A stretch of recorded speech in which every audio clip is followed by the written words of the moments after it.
जी sir. जी तो sir, जी sir. भारतीय संविदा अधिनियम के अंतर्गत position under in Indian contract act different है, कैसे है, क्या स्थिति है, प्रतिफल की क्या कंसिडरेशन की स्थिति है, हम इसको समझते हैं। तो सौभाग्यवश देखा जाए तो भारतीय संविदा अधिनियम इन सभी झंझटों से मुक्त है प्रतिफल के मामले में, क्योंकि संविदा अधिनियम की धारा 63 सेक्शन 63 बिल्कुल यह स्पष्ट रूप से कह दिया है कि प्रत्येक वचन ग्रहीता यानी वह सभी एक्सेप्टेंस करता या वह सभी जो है वो वचन ग्रहोता या प्रतिज्ञा ग्रहीता यानी स्वीकृति करने वाला व्यक्ति, जो स्वीकृति करने वाला व्यक्ति होता है उसके पास दूसरे दूसरे पक्षकार के वचन के पालन से वो उसको मुक्त कर सकता है या उसके दायित्व को घटा सकता है या पालन के लिए समय को बढ़ा सकता है या पालन के स्थान पर कोई अन्य संतोष स्वीकार कर सकता है। यह धारा इस प्रकार है। कैसे है? सबसे नीचे देखिए 63 नंबर लिखा है कि हर वचन ग्रहीता को अपने को दिए गए किसी वचन के पालन से अभिमुक्त या उसका परिहार पूर्णतः या भागतः दे या कर सकेगा या ऐसे पालन के लिए समय बढ़ा सकेगा या उसके स्थान पर किसी तुष्टि को ही ठीक समझे प्रतिग्रहित कर सकेगा। तो देखते हैं likely in India controversy of the kind are not likely to arise. For the Contract Act is the section 63 clearly provided that the every promise may dispense with or remit. कैसे? तो हर वो प्रत्येक वचन ग्रहीता यानी कि जैसे मैंने आपको कुछ काम करने के लिए कहा तो मैं हो गया प्रतिज्ञा करता, आप हो गए वचन ग्रहीता। तो दूसरा पक्षकार को यानी कि आप मुझे, मैं दूसरा पक्षकार को वचन के पालन से मुक्त कर सकता है। कौन? प्रत्येक वचन ग्रहीता। तो सपोज दैट मान लीजिए हमने आपसे ये कहा कि जैसे एक लेडीज, दो महिलाएं बैठी हुई थी और एक महिला दूसरे महिला से कहती है कि ए सुनो, क्या जरा तुम मेरे बाल में कंघा करोगी क्या? तो दूसरी वाली महिला कहती हाँ जरूर करूंगी।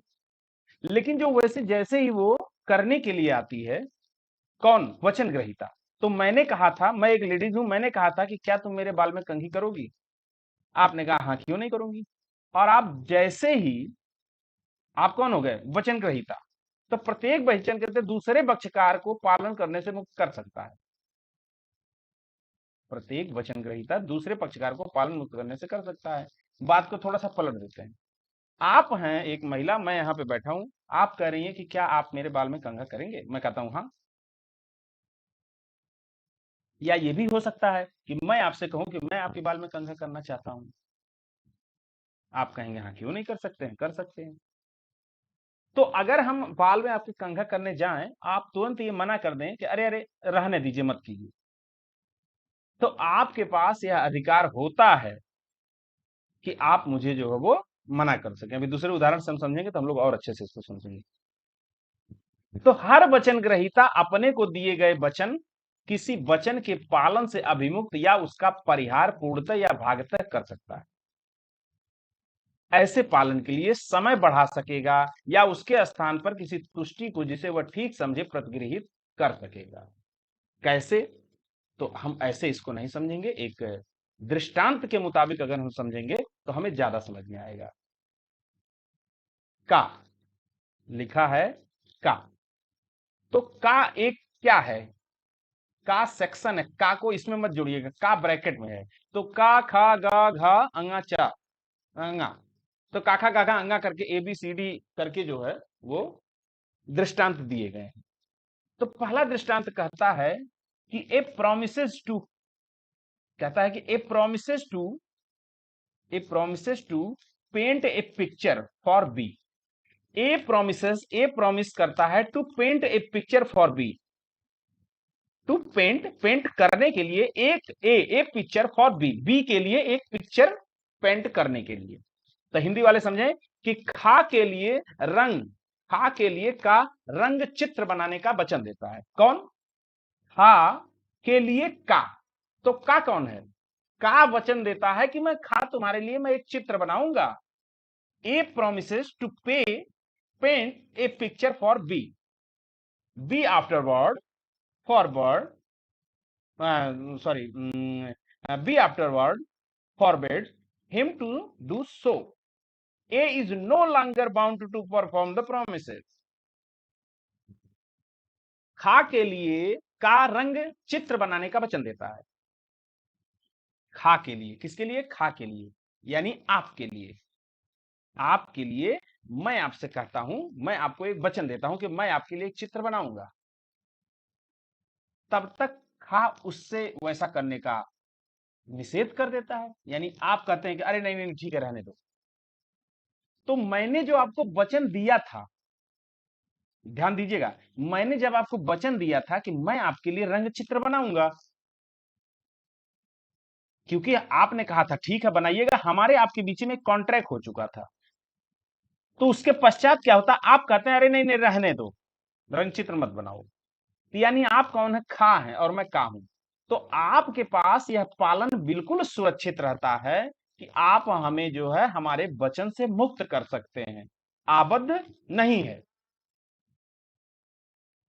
तो इंग्लिश वाले समझेंगे कि A is no longer bound to perform to promises. तो ए जो है वो क्या है? ए जो है वो उस वचन के लिए क्या है? No longer bound to perform the promises. Promises के परफॉर्मेंस के लिए वह बाउंड नहीं है, वह उसको मना कर सकता है। तो खा के लिए का रंग बनाने का वचन देता है, तत्पश्चात खा उससे वैसा करने का निषेध कर देता है। तो का उस वचन के पालन के लिए अब बाध्यकारी नहीं। दूसरा उदाहरण देखते हैं। दूसरा उदाहरण में कहता है ए के ऑन्स बी 5,000 रुपीज। ए तो यहां पे थोड़ा सा हिंदी का मिस्टेक है, तो ध्यान में दीजिएगा आप लोग। स्व का 500 रुपए का देनदार है, तो स्व नहीं है बल्कि वो जो है बी खा है। स्व लिखा गया है, खा है।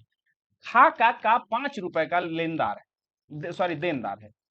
खा का 5,000 रुपए का देनदार।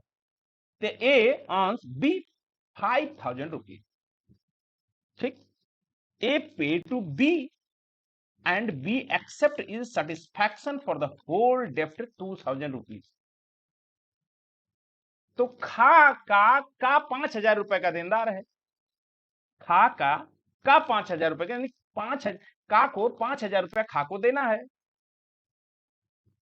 का को खा का 5,000 रुपया उसे देना है। किसको? का को। और का उस समय उस स्थान पर जहां पे 5,000 रुपया उसे देना था, वहां पे वो खा को 2,000 रुपए दे देता है और खा संपूर्ण ऋण की तुष्टि में उन्हें प्रतिगृहित कर लेता है और खा मान जाता है चलो ठीक है कोई बात नहीं, 5,000 नहीं देना था तुम 2,000 दे दिए, कोई बात नहीं। तो संपूर्ण ऋण का उन्मोचन हो जाएगा। A on B 5,000 rupees. तो A pay to B and B accepted in satisfaction of the whole debt 2,000 rupees paid at the time and place and which the 5,000 rupees were payable, the whole debt is discharged। तो क्या हो जाएगा? यदि कोई व्यक्ति किसी व्यक्ति को 5,000 रुपया देने का वादा किया है, कर्ज है उसके ऊपर और उसे 5,000 रुपया देना है, लेकिन वो 5,000 रुपया ना देकर के केवल 2,000 देता है, लेकिन दूसरा पक्ष उसको स्वीकृति कर लेता है, मान लेता है, तो यह संपूर्ण ऋण का, संपूर्ण कर्ज का क्या हो जाएगा? उन्मोचन हो जाएगा, यानी डिस्चार्ज हो जाएगा। द होल डेप्ट is discharge when whole debt 2,000 rupees paid at the time and place at which the 5,000 rupees। तो place at which the 5,000 rupees, तो 5,000 रुपए के स्थान पर यदि 2,000 रुपया भी वो दे देता है, तो यह क्या होगा? संपूर्ण ऋण का उन्मोचन हो जाएगा।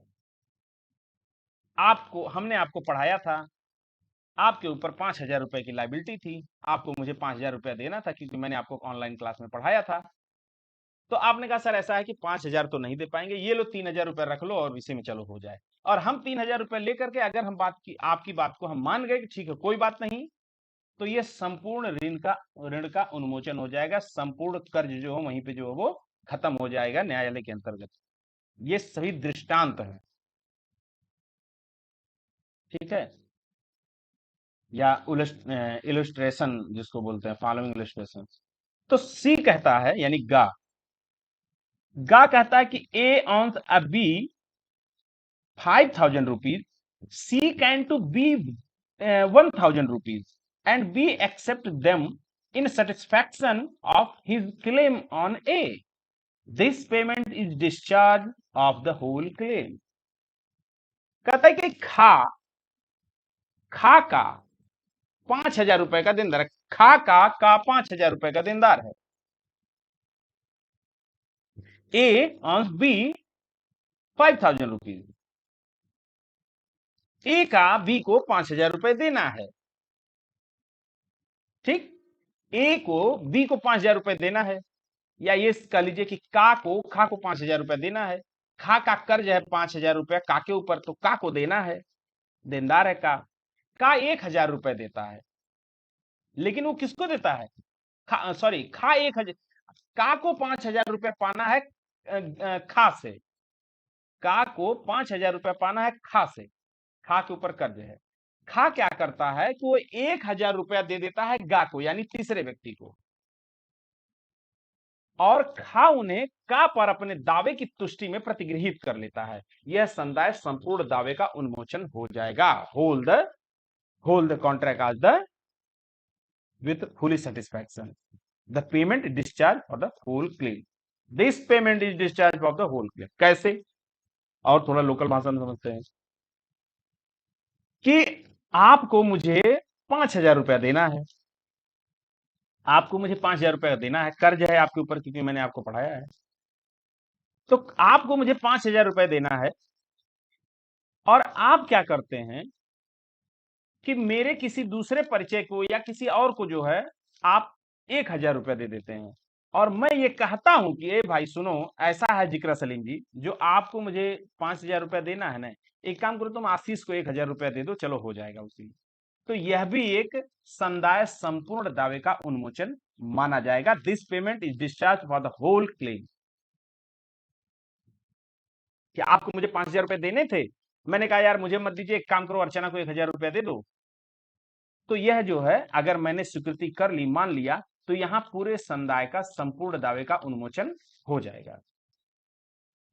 ये दृष्टांत आप पढ़ रहे हैं, दृष्टांत का मतलब ये हो गया कि भारत में क्या क्या स्थितियां चलती हैं, हम उसको समझ रहे हैं कि हाँ कैसे कि भारत में सभी झंझटों से मुक्त है। यहां पे प्रत्येक वचन ग्रहीता, यानी कि हमने क्या किया, प्रत्येक वचन ग्रहीता दूसरे पक्षकार को, यानी मुझे, मेरे वचन के पालन से मुझे मुक्त कर सकता है, और उसके दायित्व को भी घटा सकता है, यानी 10,000 की जगह 5,000 भी कर सकता है, या 6 महीने में नहीं देकर के 1 साल में दे दीजिएगा, समय को भी बढ़ा सकता है।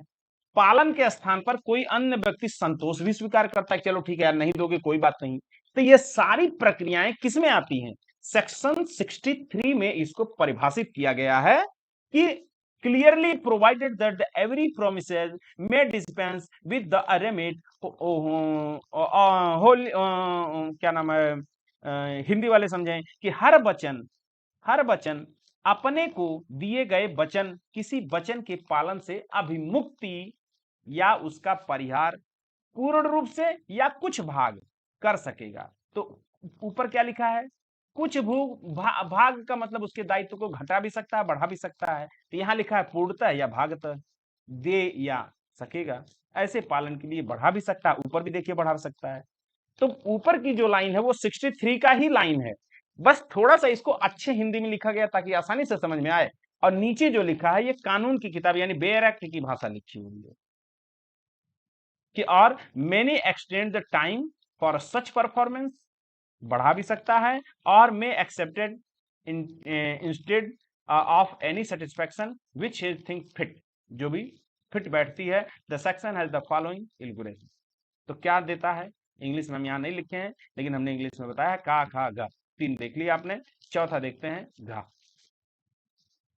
का एक संविदा के अधीन, का एक संविदा के अधीन खा को ऐसी धनराशि का देनदार है जिसका परिमाण अभिनिश्चित नहीं किया गया है, यानी निर्धारित नहीं किया गया। अभिनिश्चित मतलब होता है निर्धारित, तो अभिनिश्चित नहीं किया गया है, निर्धारित नहीं किया गया है का परिणाम अभिनिश्चित किए बिना खा को 2000 रुपए देता है और खा उसे उसकी तुष्टि से प्रतिगृहित कर लेता है। यह संपूर्ण ऋण का उन्मोचन होगा, चाहे उसका परिणाम कुछ भी हो। ठीक, तो चलिए इसको हम अपने शब्दों में समझते हैं कि A on a B under the contract A sum of money, A को बी से कुछ रुपए प्राप्त करना है, लेकिन यह कंफर्म नहीं है कि कितने रुपए प्राप्त करना है। The amount of which has not been ascertained, तो निर्धारित नहीं है। A without ascertaining the amount give to B, बिना कुछ निर्धारित हुए वो बी को जो है वो 2000 रुपए जो है वो दे देता है। तो का एक संविदा के अधीन खा का एक धनराशि देने का देनदार। कहने का मतलब का और खा के बीच में एक संविदा हुई है, एक कॉन्ट्रैक्ट हुआ है। उस कॉन्ट्रैक्ट में यह निर्धारित किया गया है कि का एक संविदा के अधीन खा को ऐसी धनराशि देने का अधिकार है, यानी का को खा को पैसा देना है। मुझे त्रिषा तिवारी को पैसा देना है, लेकिन यह कंफर्म नहीं है कि कितना रुपया देना है। एक एग्रीमेंट हुआ है, लेकिन ये कंफर्म नहीं है कि कितना रुपया देना है। तो उसके परिणाम स्वरूप मैं क्या करता हूं कि जानकारी नहीं है कितना रुपया देना है, फिर भी मैं कहता हूं त्रिषा के ए त्रिषा ये 2000 रुपया रख लो यार, चलो चलो खत्म करो, 2000 रुपया रख लो। और त्रिषा मेरे से 2000 रुपया ले लेती हैं और उसकी तुष्टि में प्रतिगृहित कर लेती हैं, यानी उसको पूर्णतः जो है वो एक्सेप्ट कर लेती हैं, चलो कोई बात नहीं।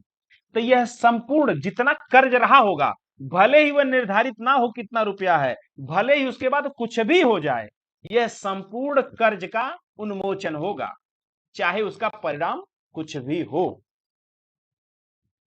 समझ में आ रहा है ना आप लोगों को कि यदि हम जो है क्या नाम है, हमारे और त्रिषा तिवारी के बीच में एक संविदा हुई और मुझे त्रिषा तिवारी को कुछ रुपए देने थे, लेकिन ये पता नहीं था कि कितने रुपए देने थे। तो मैंने क्या किया त्रिषा से कि त्रिषा रख लो यार 2000 रुपया, जाओ अपना पढ़ो लिखो, इसी में काम चला लो, अब क्या जो है कितना रुपया देना है मुझे पता ही नहीं, चलो रख लो ये। तो अगर त्रिषा ने उसको स्वीकार कर लिया 2000 रुपया, चाहे चेक के रूप में, चाहे डीडी के रूप में, चाहे कैश के रूप में, अगर उसने स्वीकार कर लिया, तो यहां यह माना जाएगा कि यह संपूर्ण कर्ज का जो है वो भुगतान हो गया, चाहे जितना बाकी रहा हो, चाहे उसका परिणाम बाद में कुछ भी।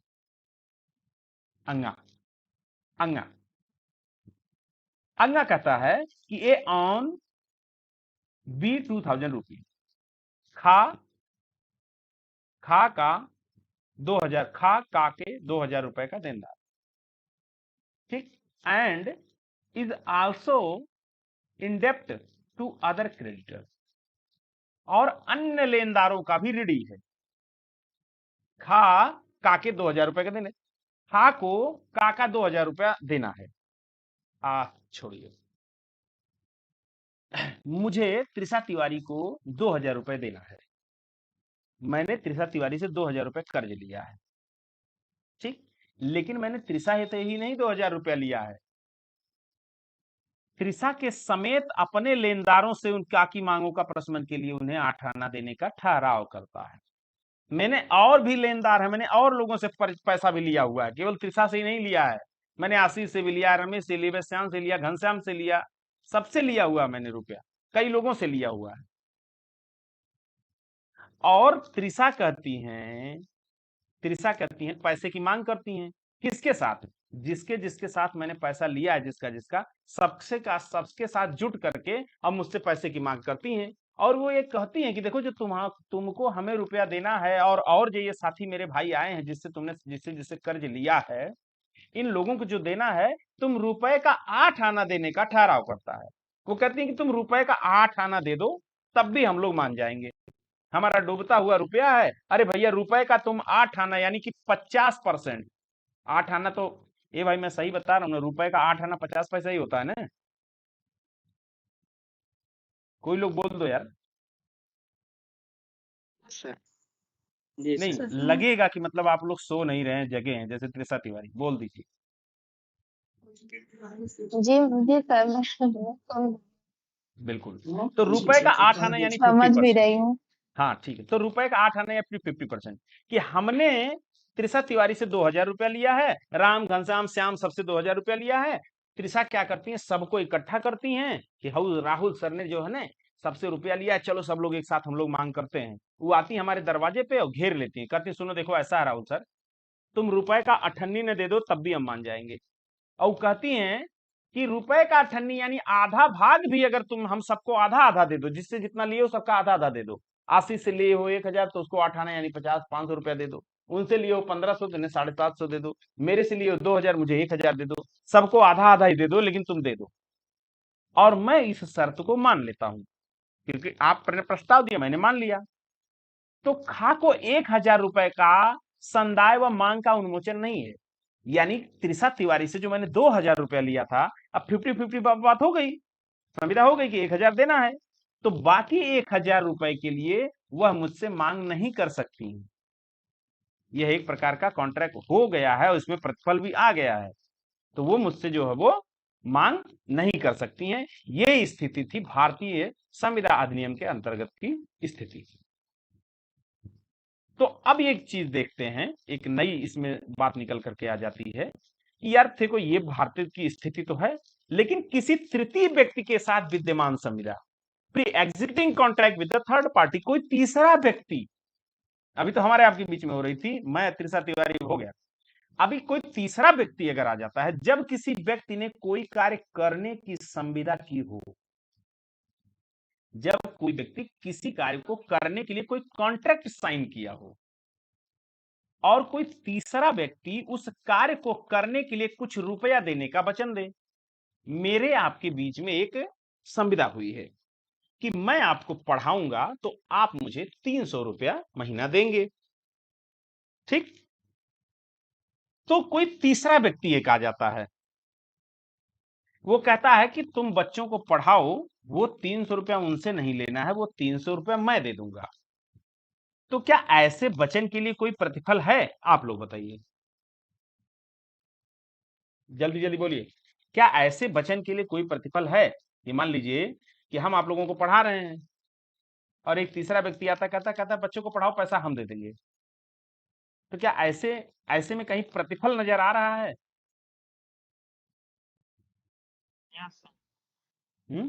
पैसा सर प्रतिफल है, जो सर तीसरा व्यक्ति पैसा दे रहा है वो सर प्रतिफल है। अरे बाबू, पैसा नहीं प्रतिफल होता, हमेशा पैसे पे मत जाइए, पैसा प्रतिफल होता, पैसा प्रतिफल होता है। बहुत सारी चीजें होती हैं वो प्रतिफल हो सकती हैं, ठीक है, बहुत सारी चीजें जो वचन है वो सर प्रतिफल है प्रतिफल तो हो सकती है। जरूरी नहीं कि पैसा ही प्रतिफल हो, जी कभी कभी आप लोगों ने देखा होगा भाव भी प्रतिफल होता है। जी सर। हाँ अरुण बताओ, किसी तृतीय पक्षकार की बात कर रहे थे कि जब किसी व्यक्ति ने कोई कार्य करने की संविदा की हो और तीसरा व्यक्ति उसे उस कार्य को करने के लिए कुछ रुपया देने का वचन देता हो, तो ऐसे वचन के लिए क्या कोई प्रतिफल है? आप लोगों से मेरा क्वेश्चन था, तो कृपया बताएं क्या कोई प्रतिफल है?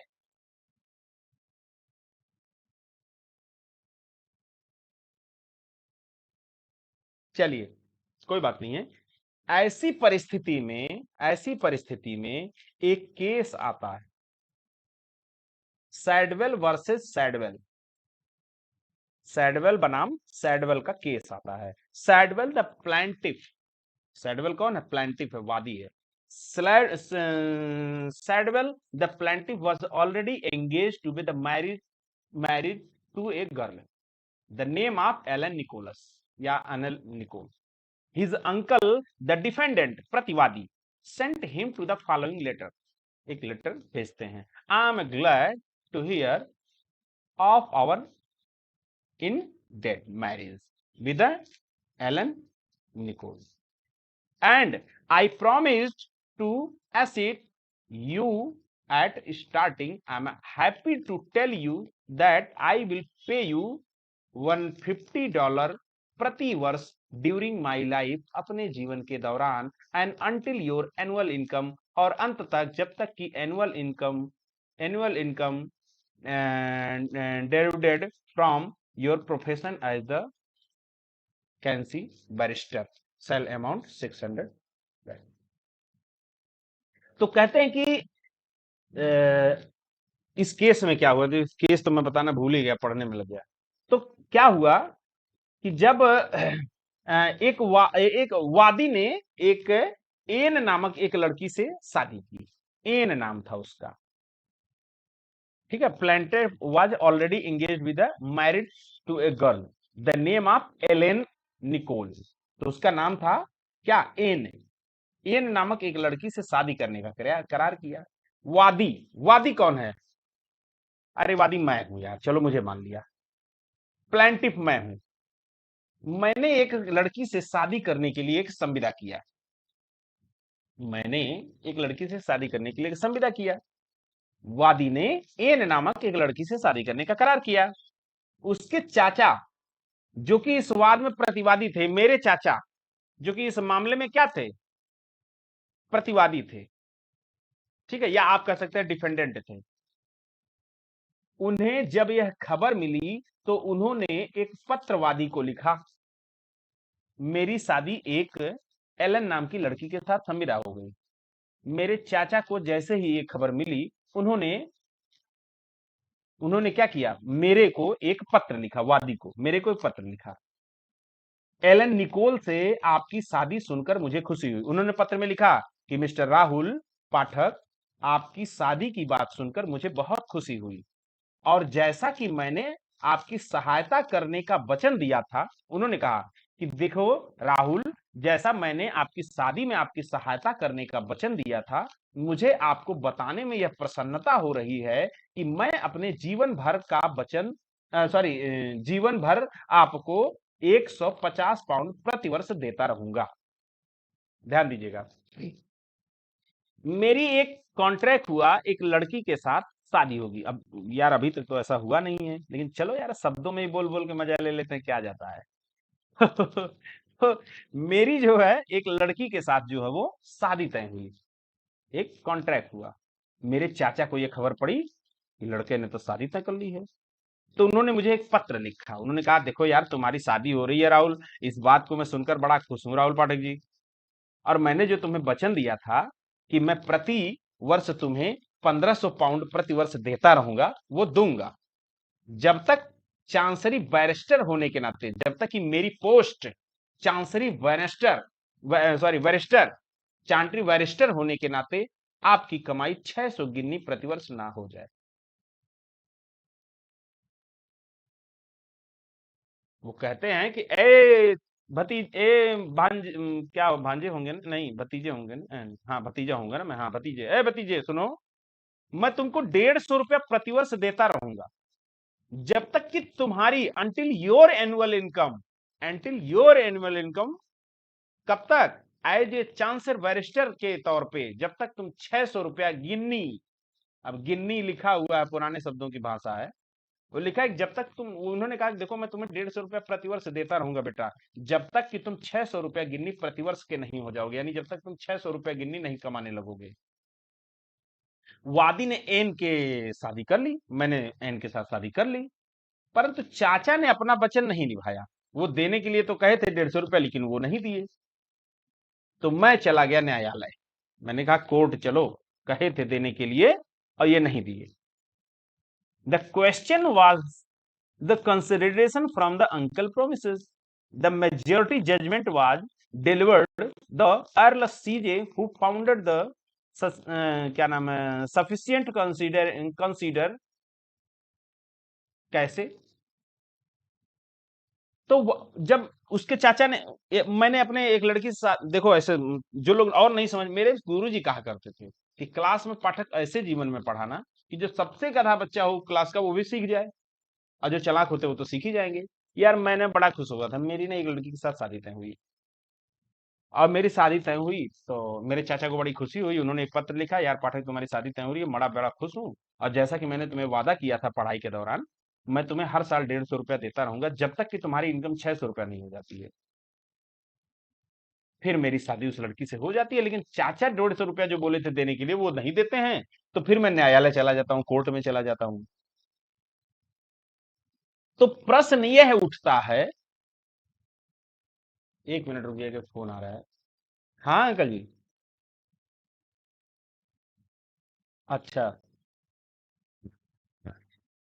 कल कॉलेज बंद है क्या? अच्छा अच्छा। हाँ तो ना जा, बिहार परसों जाओ तो। अच्छा अच्छा अच्छा अच्छा, चल ठीक, चलो ठीक। बस ऑनलाइन क्लास चल रही है। हाँ ठीक, फ्री होके फोन करती है सर। बहुत इंपॉर्टेंट केस था बच्चों। तो ये बात हुई कि जब चाचा से बात हुई, तो प्रश्न यह था कि चाचा के वचन के लिए क्या प्रतिफल था। ध्यान दीजिएगा आप लोग बताइए, क्या जो चाचा ने वचन दिया था 150 रुपया देने के लिए, क्या उसमें कहीं प्रतिफल था। इस मामले में एक कोर्ट में मामला मामला चला गया, तो क्या एक कोर्ट का मामला गया, तो क्या इसमें कहीं प्रतिफल था। अर्ल सीजे एक जज थे। उन्होंने एक पूर्ण बहुमत के साथ एक निर्णय दिया। वो कहते हैं कि इसमें पर्याप्त वचन है, पर्याप्त प्रतिफल है। उनका विचार था कि जो हो सकता है कि स्वादी वचन के कारण ही शादी के लिए प्रेरित हो गया हो। उन्होंने कहा कि देखो भाई, ऐसा भी हो सकता है कि वो 150 रुपए की लालच में ही वो शादी करने के लिए तैयार हो गया हो। तो अगर ऐसी बात है तब भी तो प्रतिफल है, यानी कि लालच में वो तैयार हो रहा है, तो यानी प्रतिफल है। ऐसा भी हो सकता है। और ये भी कहते हैं कि इस वचन के आधार पर उन्होंने जीवन को महत्वपूर्ण रूप से बदल दिया हो। उन्होंने कहा कि इस वचन के आधार पर उन्हें महत्वपूर्ण जीवन के रूप को बदल लिया हो, और अपने वित्तीय दायित्व को बढ़ा लिए हों। यानी देनदारी जो थी उनको 150 रुपया, उसके दायित्व को, जिम्मेदारी को बढ़ा लिए हों। तो इस कारण यदि उसे वचनबद्ध धन दिया जाए, यदि उसे वचनबद्ध धन दिया जाए तो उसे हानि होगी। तो मुख्य न्यायमूर्ति ने यह भी विचार किया कि प्रतिवादी लड़की के भी रिश्तेदार थे, और प्रत्येक व्यक्ति अपने रिश्तेदारों की सुरक्षित शादी में हित रखता है, और इस वचन को उसका भी हित हुआ। वो कहते हैं कि लड़की जो थी वो रिश्तेदार थी। दूसरी बात, लड़की की शादी हो रही थी, ये और अच्छा काम हो रहा था। फिर उन्होंने कहा कि हो सकता है उस 150 रुपए की लालच में ही लड़का शादी करने के लिए तैयार हो गया हो। दूसरी बात यह है कि लड़की के ही तो वो रिश्तेदार थे, लड़की के ही वो जो है वो रिश्तेदार थे। तो सारी बातों से यह स्पष्ट हो रहा है कि यह वचन कहीं ना कहीं किसी के हित के लिए हो रहा था, चाहे उस लड़के से जो शादी किया, चाहे उस लड़की के लिए देखा जाए तो वो शादी हुई, तो कहीं ना कहीं ये किसी के हित के लिए हो रहा था। और मामला अगर हित के लिए हो रहा है तो यानी वो प्रतिफल पूर्ण है, क्योंकि हित ही तो उसमें प्रतिफल है। जो हित है वही तो प्रतिफल है। तो मामले में जज ने कहा कि इस मामले से यह स्पष्ट हो रहा है कि यहां किसी के हित की बात हो रही है। ये हित हो रहा है कि हो सकता है 150 रुपए के लिए वो शादी कर रहा हो सकता है कि शादी इसी के कारण से हो जा रही हो। तो शादी होना एक हित की बात है, तो यहां पर्याप्त प्रतिफल है। हाँ, लेकिन वाइल्स जे इस विचार से, देखिए कोर्ट में अपवाद बहुत हैं। आप कोर्ट लेके जाएंगे, कोर्ट खारिज कर देता है। अच्छा खासा केस हम लोगों ने आंखों से देखा, अच्छा खासा केस जो एकदम पक्ष में रहता है, और जब 3 जजों की बेंच बैठती है तो उसको खारिज कर देती है। वो कहती नहीं, ऐसा नहीं होगा। ऐसा ऐसा दावा ला करके सब ठोक देते हैं कि हम लोग मतलब इतना रगड़ ओगड़ के गए हैं ना, तब भी जो है चुपचाप रह जाते हैं, वहां कुछ बोल ही नहीं पाते हैं। तो दूसरा कोई जज आ गया, एक वाइल्स वाइल्स जे वाइल्स जे इस विचार से सहमत नहीं हुए। किसके? आर्ल सीजे के विचार से। उन्होंने जो फैसला दिया उस विचार से उन्होंने सहमत नहीं हुए। उनके विचार में चाचा का यह वचन प्रतिफल रहित था। वो कहे कि हाँ, प्रतिफल रहित था।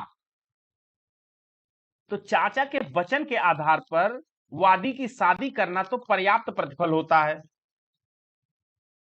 उन्होंने कहा शादी करना ही पर्याप्त प्रतिफल है, शादी जो हो रही वही पर्याप्त प्रतिफल है। परंतु चाचा की प्रार्थना के बिना शादी करना तो कोई प्रतिफल नहीं था। उन्होंने कहा कि यह जो शादी हुई इसमें लड़के ने लड़की से शादी कर ली और शादी तय होने के बाद उसने अपने चाचा को बताई। तो रिश्तेदारों में, घरेलू संबंधों में, नैसर्गिक प्रेम में वाइल्स जी ने कहा नहीं नहीं नहीं, देखो कंसिडरेशन तो था, कंसिडरेशन तो था। चाचा ने शादी के लिए वचन के आधार पर पैसा देने की बात की, तब भी कंसिडरेशन था। जो शादी हुई वह भी एक कंसिडरेशन ही था, क्योंकि किसी हित के लिए काम हुआ। हाँ, लेकिन प्रार्थना के बिना शादी करना कोई प्रतिफल नहीं था। उन्होंने कहा जो चाचा को इन्होंने नहीं बताया और शादी तय कर ली, वो एक प्रतिफल नहीं था।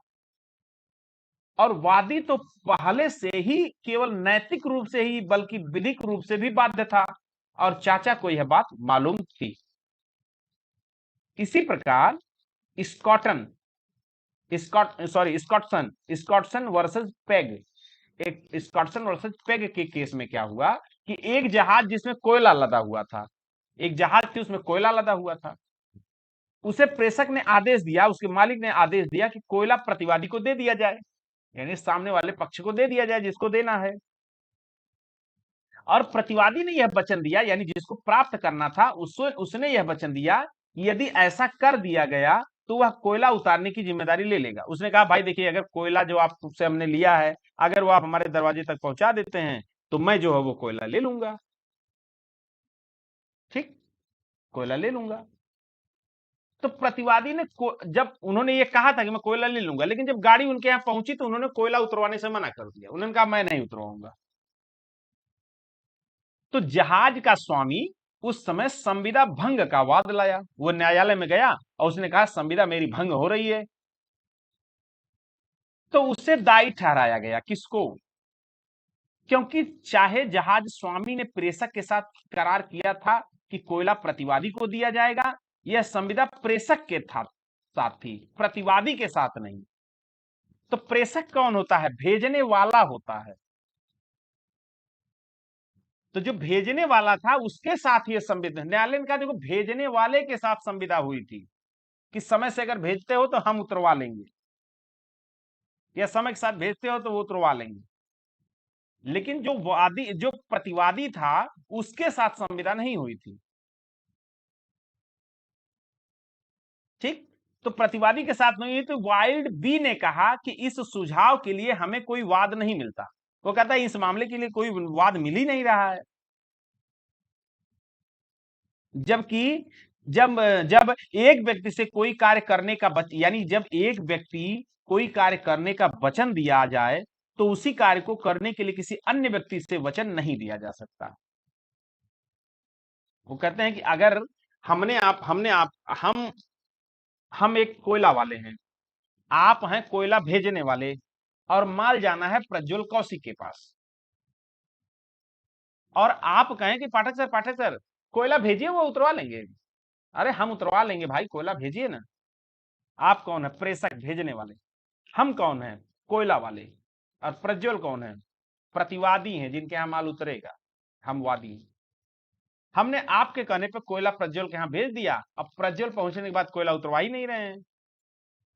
फिर हम चले गए कोर्ट, तो कोर्ट हमसे कहा देखो ऐसा है ना पाठक जी, तुम्हारी संविदा जो हुई थी वो बच्चों के साथ हुई थी, प्रज्वल के साथ नहीं हुई थी, प्रेषक के साथ हुई, जो भेजने वाला था उसके साथ हुई थी। तो यहाँ पे तुम्हारा मामला जो है वो प्रेषक से हो सकता है, प्रज्वल कौशिक से नहीं होगा, क्योंकि वो तो प्रतिवादी है, वो क्या नाम है, उनसे तो तुम्हारी कोई संविदा हुई ही नहीं थी। तो इसलिए सिद्धांतमक रूप से जहाज स्वामी को प्रतिवादी का कोयला देने का वचन प्रतिवादी को कोयला उतारने के वचन के लिए पर्याप्त प्रतिफल था। पहले से ही प्रेषक के साथ माल प्रतिवादी को देने का करार कर चुका था। तो प्रतिफल था क्योंकि प्रेषक भेजने वाले के साथ करार हो चुका था। हाँ, लेकिन प्रज्वल कौशिक का इसमें कोई अधिकार नहीं था। और ऐसा ही नहीं है, ठीक इसी प्रिंसिपल पर आधारित मध्य प्रदेश के उच्च न्यायालय ने एक केस सुनाया था, जो भारत का ही केस था, Gopal company limited versus Hazarilal company.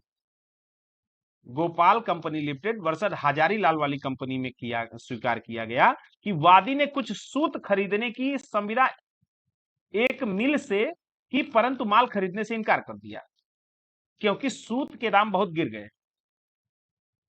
वादी ने कुछ सूद खरीदने की संविदा एक मिल से की, परंतु माल खरीदने से इनकार कर दिया। हमने क्या किया, हमने एक कंपनी से कहा कि मैं तुम्हारा सूद खरीदना चाहता हूं, फिर मैंने खरीद रेट कर लिया कि 100 रुपया किलो के हिसाब से खरीदूंगा। अब हमारी तो उसके साथ ये संविदा हो गई कि 100 रुपए में हम सूद खरीदेंगे, लेकिन बाद में मार्केट गिर जाता है और 50 रुपए का रेट आ जाता है, तो मैं कहता हूं कि मैं अब तुम्हारा सूद नहीं खरीदूंगा। तो क्यों? क्योंकि रेट गिर गए थे। तो प्रतिवादी जो उस मिल के एकमात्र अभिकर्ता थे, प्रतिवादी यानी वो मालिक, जो कंपनी के मालिक थे, मालिक नहीं थे, उसका अभिकर्ता था, यानी अथोराइज पर्सन था, और जिन्होंने इस संविदा के पालन की प्रत्याभूति दी थी, उन्होंने इस संविदा को करवाया था। उन्होंने वादी से कहा कि यदि वह इस माल को वास्तव में खरीद लेगा तो या तो उससे माल वापस खरीद लेंगे या उसकी इच्छा पर उसे 25,000 दे देंगे। वादी ने माल खरीद दिया और 25,000 मांगे। तो न्यायालय ने तमाम अंग्रेजी वादों को सर्वेक्षण किया, उन्होंने अंग्रेजी वादों को पढ़ा, और उन वादों में हमें यह सिद्धांत प्रतीत होता है कि दूसरे स्थान पर की गई संविदा नई संविदा को जन्म देती है। दूसरे स्थान पर की, मान लीजिए हमारा आपका संविदा जैसे मान लीजिए आप बुलंदशहर से हैं, कुछ बच्चे इसमें बुलंदशहर से जुड़े हुए हैं, हाथरस, बदायूं, इधर जुड़े हुए हैं, तो हमारी आपसे संविदा अगर होती है तो ये माना जाएगा कि संविदा का स्थान बुलंदशहर में है। लेकिन फिर आप पहुंच गए अहमदाबाद और वहां आपसे हमारी बात हो गई तो मामला जाएगा कि ये वहां से, ठीक है। तो न्यायालय ने तमाम अंग्रेजी वादों का सर्वेक्षण करने के बाद कहा कि उन वादों में हमें यह सिद्धांत प्रतीत होता है कि दूसरे स्थान पर की गई संविदा नई संविदा को जन्म देती है, जिसमें एक पक्षकार भिन्न है, और इसलिए ऐसे कार्य को करने का वचन, जिसे करने के लिए वचनदाता पहले से ही किसी अन्य व्यक्ति को वचन दे चुका है, तो पर्याप्त प्रतिफल माना जाता है। हाँ, लेकिन यहाँ एक चीज, एक विधि और होती है, न्यायालय एक विधि को देखती है कि कोई पक्षकार दूसरे से कहीं ब्लैकमेल द्वारा तो कोई लाभ नहीं उठा रहा है, यह देखती है, ठीक है। तो प्रतिफल हेतु क्या था, कहाँ गया यार? तो प्रतिफल हेतु कंसिडरेशन में छोटा सा है चैप्टर, फटाफट देख लेते हैं। तो प्रतिफल के लिए कंसिडरेशन एंड उसका मोटिव। तो कंसिडरेशन का मोटिव क्या होता है, प्रतिफल का आशय क्या होता है, हेतु क्या होता है? तो प्रतिफल का हेतु से या किसी दायित्व को निभाने की इच्छा से भिन्न रखना चाहिए। हेतु और प्रतिफल एक ही चीज नहीं, यह सुप्रसिद्ध वाक्य न्यायाधीश पैटरसन ने थॉमस वर्सेस थॉमस के वाद में मिलता है। कैसे मिलता है? पानी पी ले भाई, प्यास बहुत तेज लग गई यार, मुंह थक जाता है बोलते बोलते।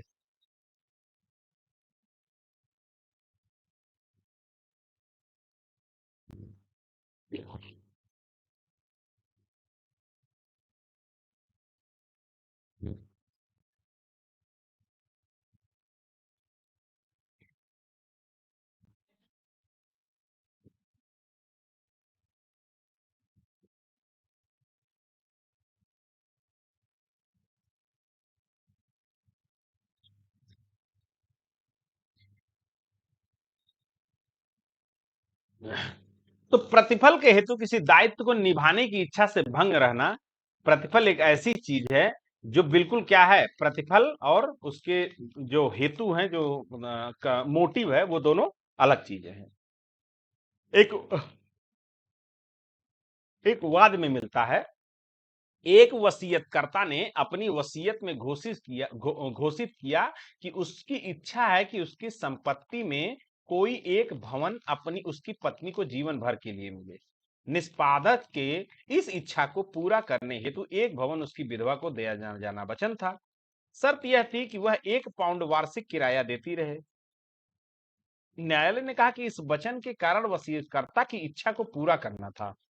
इस प्रेरणा को प्रतिफल नहीं माना जा सकता, क्योंकि विधवा ने थोड़ा सा किराया देने का वचन दिया था, इसलिए वो पर्याप्त प्रतिफल था। चलिए इसको हम और अपने शब्दों में समझते हैं। एक वसीयतकर्ता ने अपनी वसीयत में घोषित किया एक व्यक्ति था जो वसीयत कर रहा था। वसीयत क्या होता है? अपनी प्रॉपर्टी किसी दूसरे के नाम करना। तो वसीयत करते समय उसने अपने वसीयतनामा में एक पत्र लिखा और उस पत्र में उसने लिखा कि मेरी बहुत बड़ी संपत्ति है, मेरी संपत्ति में से एक भवन मेरी पत्नी को दे दिया जाए जीवन भर के लिए। मेरी पत्नी को जीवन भर के लिए दे दिया जाए। और वह मर गया, उसकी पत्नी विधवा हो गई। तो क्या नाम है, मतलब संविदा करने हेतु विधवा भवन उसकी विधवा को देना वचन दिया। उसने कहा कि यदि मेरी डेथ हो जाएगी तो मेरी पत्नी को एक मकान जो है, मेरे पूरे प्रॉपर्टी का एक मकान मेरी पत्नी को दे दिया जाए। हाँ, लेकिन शर्त यह रहेगी कि उससे हर महीना या हर मासिक तौर पे कुछ किराया लिया जाए। आप किराया कुछ लेते रहिएगा लेकिन मकान उसे दे दीजिएगा। तो न्यायालय ने कहा कि इस वचन का कारण वसीयतकर्ता की इच्छा को पूरा करना था। वो कहते हैं कि वसीयतकर्ता ने एक वसीयत लिखी थी तो उसने अपनी इच्छा को व्यक्त किया था कि ऐसा जो है मेरी पत्नी को जो है वो दे देना। लेकिन चूंकि वसीयतकर्ता में जो उसकी विधवा पत्नी थी, उसने जो है वचन दे दिया कि मैं हर महीने जो है कुछ रुपया भाड़ा के तौर पे देती रहूंगी, तो यह प्रतिफल का भाग हो गया और इसमें प्रतिफल पर्याप्त जो है वो माना जाएगा। तो प्रतिफल का हेतु कंसिडरेशन में मोटिव आशय क्या होता है उसको आपने समझा कि जब किसी व्यक्ति को कोई कार्य करने के लिए एक वचन दिया जाता है तो वहां पे एक क्या नाम है, कंसिडरेशन का दायित्व तो नहीं उत्पन्न होता है, लेकिन हाँ, कुछ इच्छा को पूर्ण करने के लिए सामने वाला भी व्यक्ति कुछ शर्तों को मंजूर करता है, तो जो क्या होता है, प्रतिफल वो जो है वो जन्म ले लेता है, उसका सृजन हो जाता है, कंसिडरेशन का सृजन हो जाता है। क्योंकि विधवा ने थोड़ा सा किराया देने का वचन दिया था, इसलिए वह पर्याप्त प्रतिफल हो गया।